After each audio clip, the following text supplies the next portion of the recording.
disk work, especially since a few other speakers here at the conference have been referencing some of the work. So hopefully I can tell you a little bit about what we've done and how we've been doing it.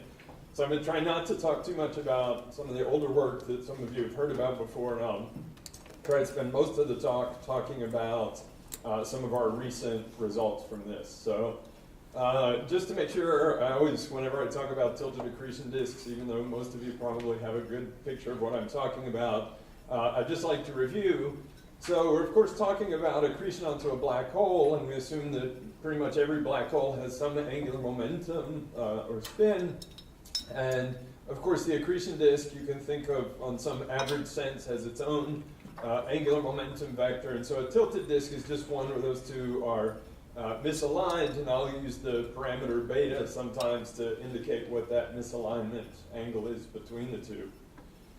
And I think most of you also probably know what's interesting or special about tilted accretion disks. A few people have kind of shown it in cartoon pictures, if you were at Adam Ingram's talk earlier, for instance, to show you sort of the math side of it. If you just do lowest order post-Newtonian expansion of, say, a momentum conservation equation, and just look at the term that comes from the effect of a rotating black hole. So the H there has the information about the angular momentum of the black hole, or spin if you want to think of it that way. And we're talking in the context of an accretion disk, so you take the velocity of your fluid to basically be purely azimuthal, and you just plug that in and see what you get. You basically get two terms, and so these are effectively sort of force terms or force density terms. One of them has a radial component to it, a cylindrical radial component, and so I like to think of it as acting as something like a centrifugal force, either a plus or a minus, depending on whether you're co-rotating with the black hole or counter-rotating, and so this is what moves the ISCO in or out, basically. And the other term, which is the one that's of interest right now, is the one that gives us the Lens-Turing precession. And of course, the angular dependence here tells you that it only happens if you have tilted orbits, or in this case, a tilted disk. Okay, so now I'm going to give you sort of the historical perspective of what happens in tilted accretion disks. Sort of, you take an analytic approach, you kind of approach it from one of two limits. On one end, you have the diffusive propagation. So this is sort of first order effect. You have a tilted disk, and this Lens-Turing precession is going to tend to warp the disk, and the question is what happens to those warps. And in the diffusive limit, which is governed by basically a viscous time scale, and this applies in the thin disk case, and here, for this purpose, you're defining thin as h over r being less than your effective viscosity or your alpha parameter. The other limit, you get wave-like propagation instead of diffusive propagation, so this is sound crossing time, and this would be thick disk, so h over r, large compared to alpha. And then just to show you sort of the picture of what we think would happen in the two limits, so the diffusive limit, which is sort of what gives you the classic Bardeen-Pedersen. So this is plotting tilt as a function of radius over a logarithmic scale. So out at some large radius, you have whatever tilt the system has. So in the case of an X-ray binary, that's the orbital plane of the binary is setting this angle out here. And then as you approach the black hole, it just gradually at some point transitions to where the inner part of the accretion disk is aligned with the symmetry plane of the black hole.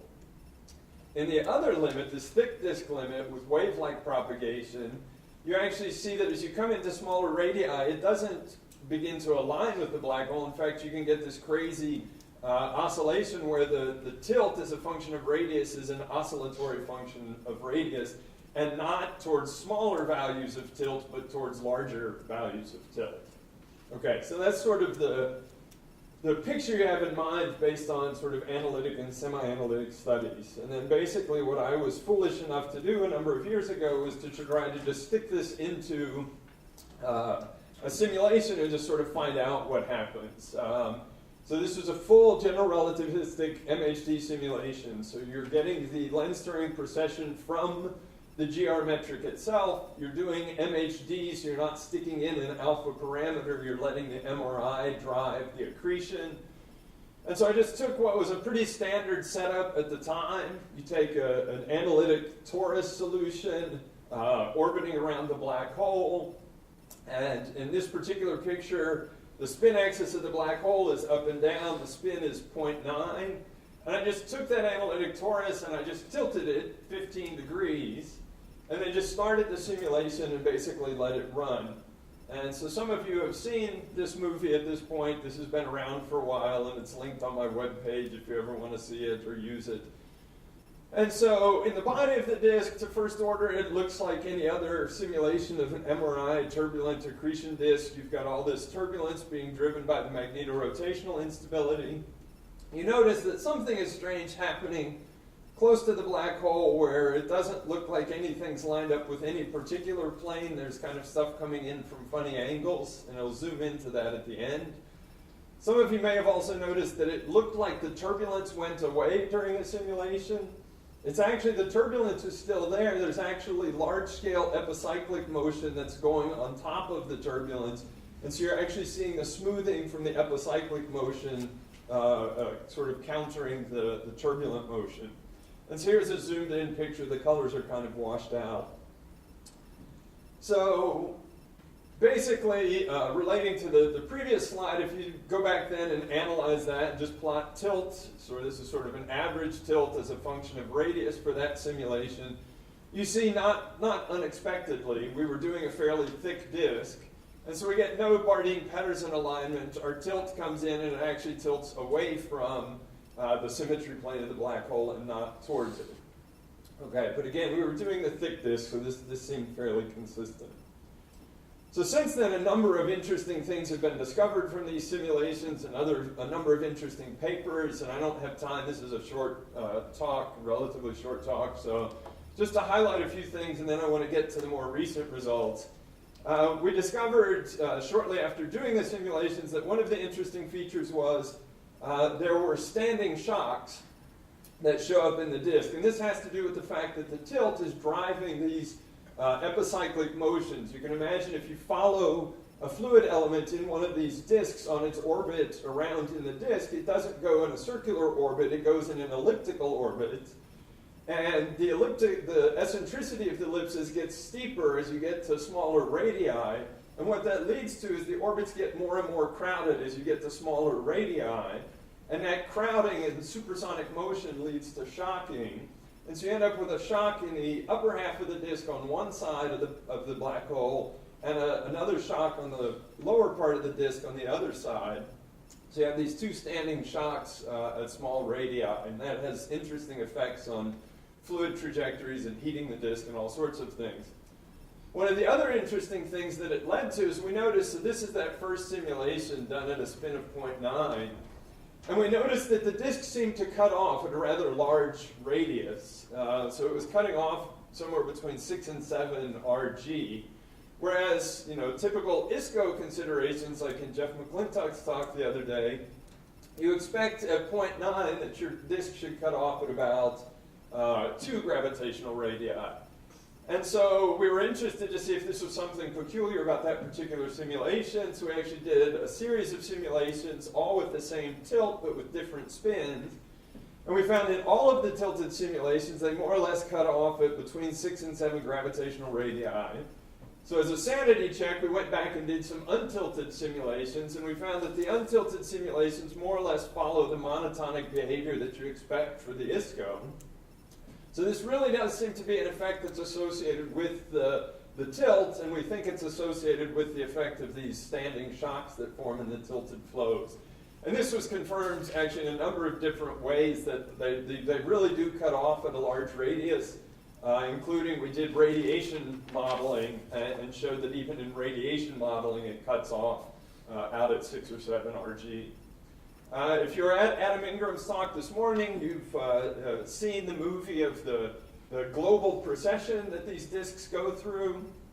And Adam has done a very nice job of turning this into what I think is one of the most physical models for a QPO. And the nice thing is he's making testable predictions, so maybe we'll be wrong someday, but at least we're trying something.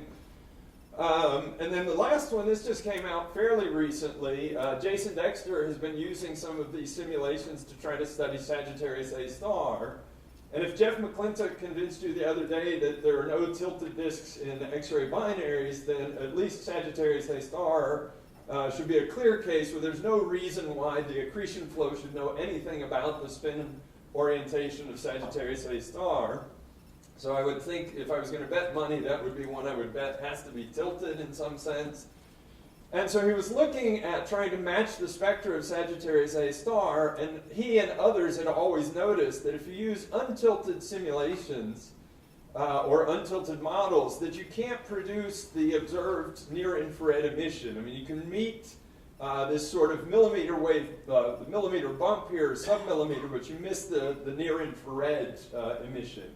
And then what he found was when he used the tilted simulations, that those can actually naturally produce the near-infrared emission. And again, comes from the fact that there are these standing shocks, which is actually heating some of the electrons to higher temperatures. And this is all with thermal electrons. I mean, basically what you have to do with the untilted models, you have to assume there's some population of non-thermal electrons that's giving you that. But the tilted simulations can give it to you just with thermal electrons. Okay, I want to use the time that I have left to talk about a couple new results that are just coming out.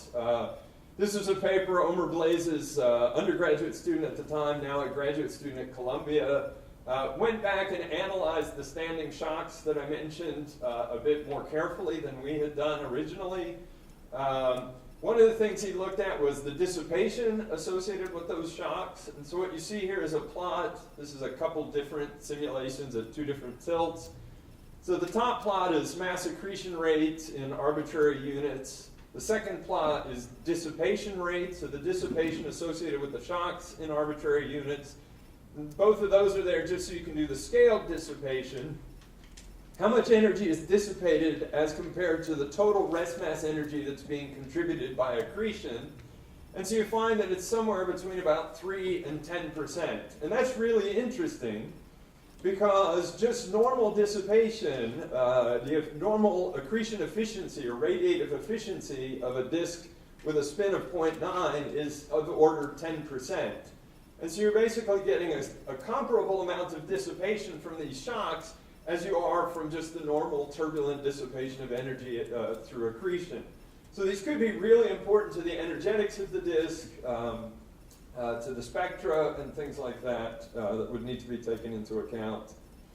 The other thing Alexei did was try to actually characterize these shocks a bit more carefully. So we're looking basically two views of one set of simulations here. So the left-hand column, you're looking down the spin axis of the black hole, and so you see the one shock on one side and the other shock on the other side. On the right-hand column, you're looking along the original line of nodes of the simulation, so the line connecting the plane of the disk with the symmetry plane of the black hole. And the two I want to highlight, the top row is giving you the Mach number associated with the shocks. Omer Blaze and I had sort of casually analyzed this in our 2008 paper and said that the shocks were weak. And basically, Alexei showed that we were wrong, that the shocks can actually be rather strong with Mach numbers approaching Mach 5, which is a pretty good shock. The other row is the bottom row, which actually shows that this is the Lorentz factor. They're only mildly relativistic. You only even get a Lorentz factor approaching 2 as you get really, really close to the black hole.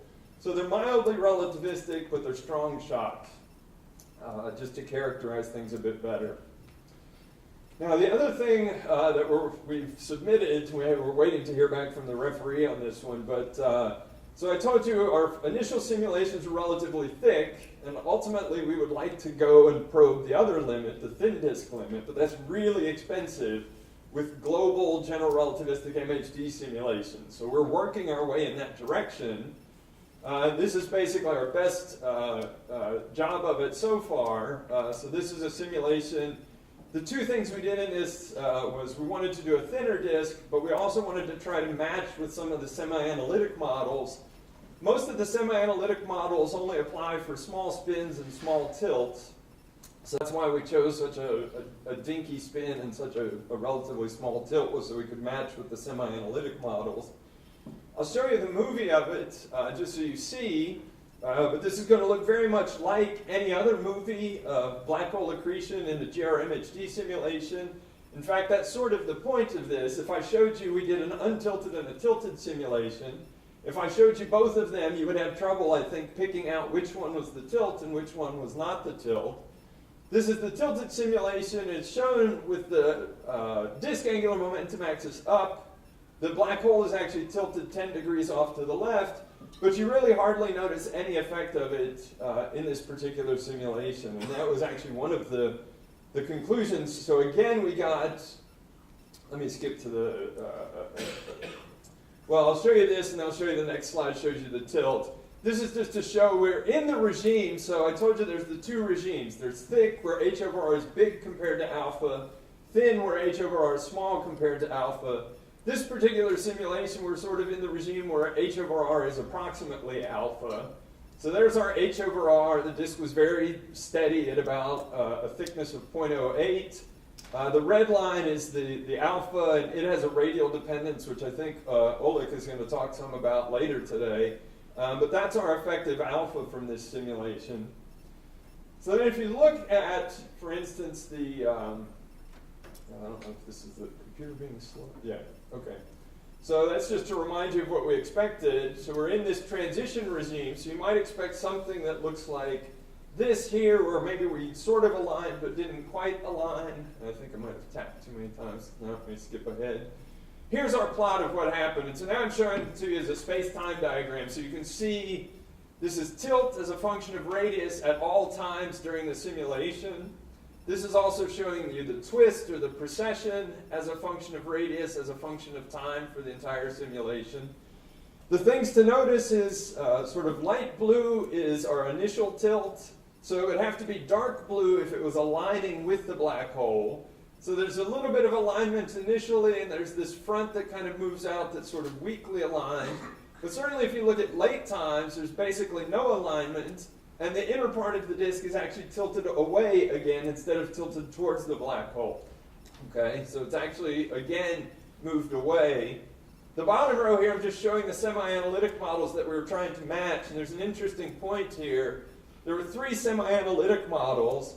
The black one actually agrees pretty well with what we found. That's the one that takes basically everything into effect that Pavel Ivanov puts into his analytic models. But just to show what other people's models would have gotten, the red line is what happens if you ignore the effect of bending waves and you only consider the diffusive part of it. And then the green line is what happens if you ignore bending waves and ignore relativistic corrections.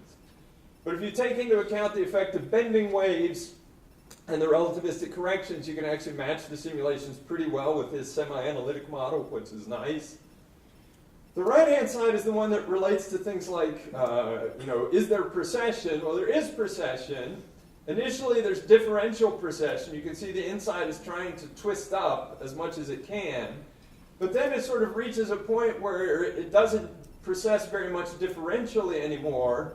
And the inner part kind of sets a certain amount of twist, and it's sort of waiting for the rest of the disk to catch up with it. And the plot down here at the bottom is if you just take a global angular momentum vector and follow its precession, you can actually watch the global precession. So that simulation is the black line. The red one was a lower resolution one that we were able to run for much longer, and show that we're getting a steady precession over the entire simulation. It's a little bit short of what you would naively expect. These are sort of, this is that semi-analytic model, and this is just a naive, what would you get for global precession? And so we're a little bit short of those, but I think it's just that the disk is still trying to get itself fully set up. This is a much larger disk than the ones that we had done previously that Adam Ingram was showing the precession movie from. Okay, so I'm basically, I want to end with a controversy that I think is brewing, at least in the numerical community. So there's a few of us now doing tilted disks with GR-MHD simulations. there's the SPH community that's been doing it for a while, and we seem to be getting different results. And I think one of the reasons is the assumption for what's happening with your viscosity. So one of the things that we looked at that's relevant to this is your normal horizontal viscosity that's allowing angular momentum transport and stuff to move through the disk. When you tilt the disk, you also have to worry about what's basically your vertical viscosity. And so the point is, in the analytic and semi-analytic work, they've assumed that there's isotropic viscosity, that those are basically the same. And so we tried to plot, our horizontal viscosity and our vertical viscosity, and we found that they were orders of magnitude different, completely inconsistent with what's being assumed. And Julie and Krolik, they just came out with their results, and they basically addressed the same points in theirs. This is quoting from their paper.